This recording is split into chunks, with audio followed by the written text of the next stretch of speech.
What's up, people? My name is Shaggy, the opinionated hippie, and today I'm going to be continuing. This is part 5 of what I hope is a never-ending series of ranking and reviews of the Grateful Dead's Dave's Picks.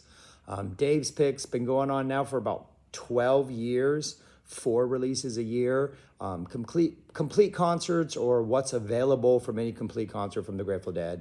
And so far, we've only been in the 70s, and Volume 5 again repeats that with a complete show, no bonus material, no extra discs, just a complete show from November 17th, 1973, an absolutely phenomenal era of the Grateful Dead. And this is a ridiculously good show in which when you look at the set list, you're like, whoa, that's some pretty interesting stuff. And then when you actually listen to the show, the music holds up to what the set list promises. I'm at work right now because my car is getting worked on right across the street. So gonna be here for just this video. Wanted to get this out. Busy week, a little behind. But yeah, 3 discs. Pretty much the entirety of the first set. All of the first set fits on disc 1. This is the era. Bill is the only drummer. Mickey is still on hiatus. You got the Godshalls in the band, and then the rest of the regular members. No more Pigpen. He is not around at this point. And this is an era when the band is starting to introduce a lot of songs that would become sort of classics in their repertoire, starting to expand their sort of improvisational palette, really starting to push the envelope in the best way possible. And this show in particular contains a sandwich, I guess you would call it, that they've only played 3 times. One of the previous sandwiches was released on the Dick's Picks, probably the least interesting of the 3. This one is much more interesting than the Dick's Picks version, and that occurs in set 2, and I'll get to that in a minute. But set 1, here is what you get. It opens up with a Me and My Uncle. Opens up with a Me and My Uncle. We need more of those.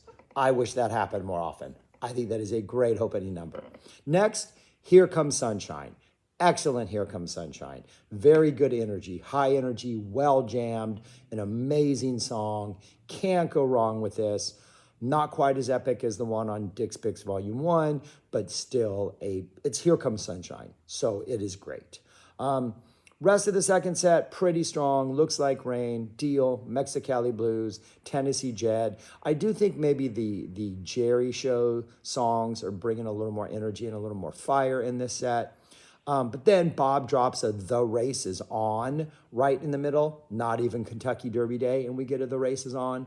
A really nice China Cat Sunflower into I Know You Rider is in the first set.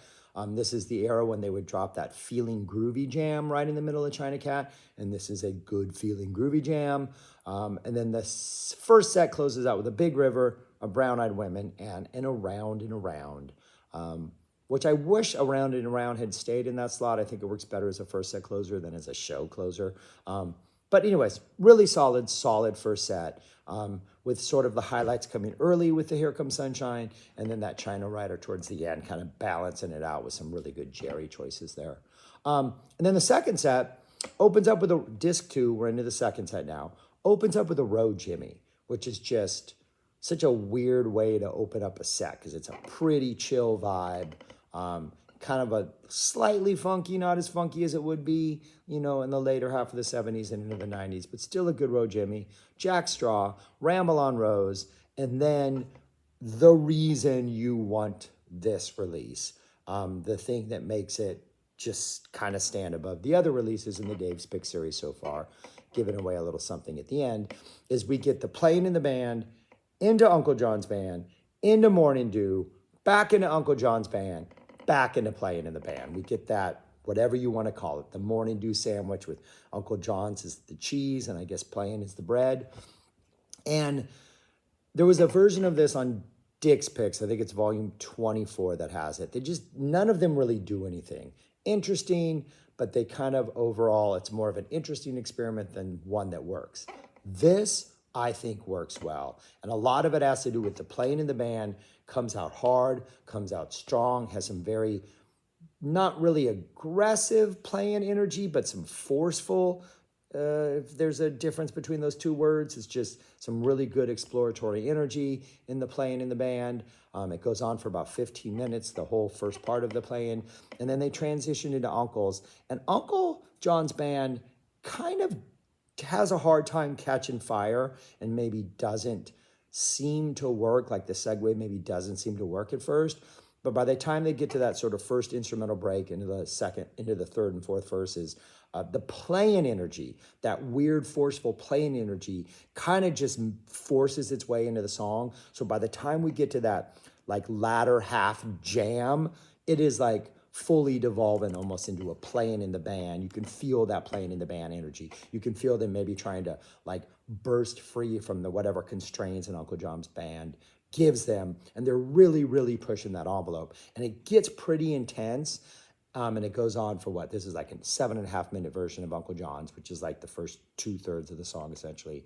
And when they get ready to segue into Morning Dew, it's almost like they just like drop the energy, like just like in like these really like incremental, like just like down, lower, lower, lower. At one point, it seems like they're just gonna like maybe like they're free falling, and it can either like fall all the way or they can like pick up their energy and take off again. And right when you think it's gonna fall apart, they jump into the Morning Dew, and again, they're just off. And that's sort of like bringing it down and then propelling forward into Morning Dew works incredibly well. It's a very, very nice segue.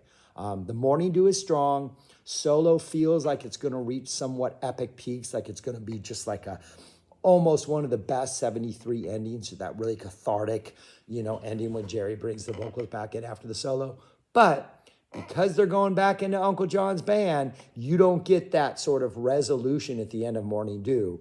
And I knew Uncle John's band was coming. I had seen the set list. And so even knowing that, I'd kind of forgotten that they don't wrap up the Morning Dew. They leave it unresolved.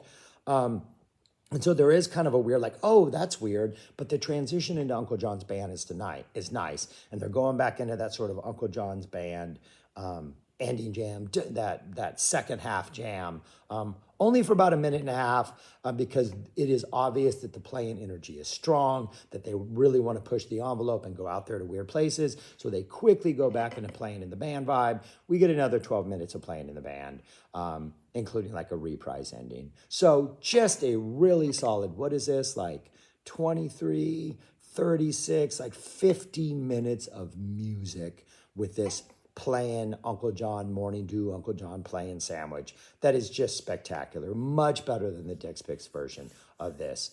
There is one more out there that I don't believe has been released. I forgot completely about this release altogether. I don't know what was happening when this came out. I guess this was 2013. I don't know what was happening. But I had maybe listened to this twice, and then it just got lost in whatever was going on that year. So when I dug this out and re-listened to it, I kind of assumed that this playing Uncle John Morning Dew sandwich was kind of disappointing like the Dix Picks one. But upon revisiting it, I was like, no, it is in no way disappointing. And the Here Comes Sunshine and the China Rider in the first set are fantastic. So really good. And then disc 3, we get the rest of the second set, which is a really good Stella Blue, and El Paso, which is a nice random throw-in by Bob, and Eyes of the World, a really strong Eyes of the World, not the longest Eyes of the World, but then we get the nice Eyes of the World, the 73 Eyes of the World with that Stronger Than Dirt-esque jam at the end. And then we go into Sugar Magnolia. And then we get a Casey Jones for an encore. So yeah, just a really, really solid show. And I think from start to finish, the most consistent show that has been released by Dave's Picks so far. So if I had to rank them, it would be number 1 so far.